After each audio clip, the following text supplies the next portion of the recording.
On the far western coast of the continent, high atop a rocky promontory overlooking the Sunset Sea, sits Casterly Rock, ancestral seat of House Lannister. Below it lies Lannisport, one of the great cities of Westeros, a center for trade, culture, and the great Lannister fleet. There are a number of gold and silver mines in the Westerlands, making it the richest region in all of Westeros. One of the most productive mines lies beneath Casterly Rock itself, making House Lannister the wealthiest of all the noble houses. This allows House Lannister to finance many endeavors of other noble houses. Even the king himself has sought credit from Casterly Rock from time to time.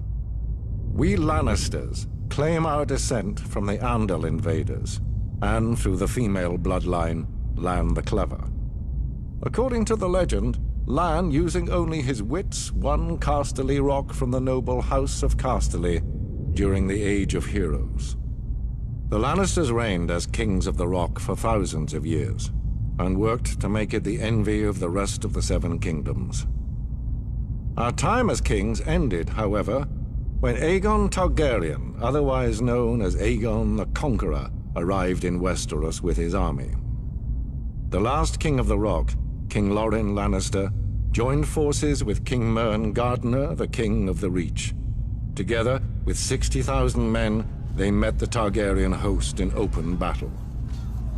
History tells us that Aegon unleashed all 3 of his dragons, slaughtering 4,000 men at what came to be known as the Field of Fire. King Mern himself was burned alive that day, and House Gardener turned to ash with him.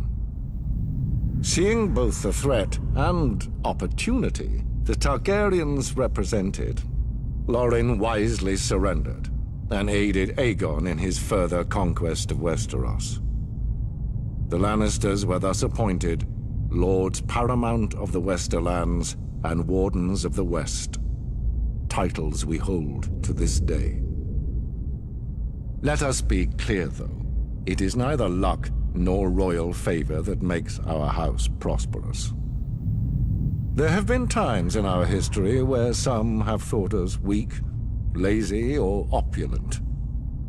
My father, Titus Lannister, nearly bankrupted our house with his poor investments, and allowed himself to be mocked openly at court. When our vassal, the Rains of Castamere, dared to rise up against the Lannisters, they learned how dangerous it can be to taunt a lion. I, Tywin Lannister, led the assault on Castamere to put down this rebellion. I made an example of them, to anyone who doubts our might. They even made a quaint song about the fates of the Rains of Castamere. Sadly, there are no Rains left to hear it. Today, the Golden Lion of Lannister is rightly admired and feared throughout the Seven Kingdoms. Our words are, "Hear me roar." But there are other words that should be remembered when crossing a Lion of Casterly Rock. A Lannister always pays his debts.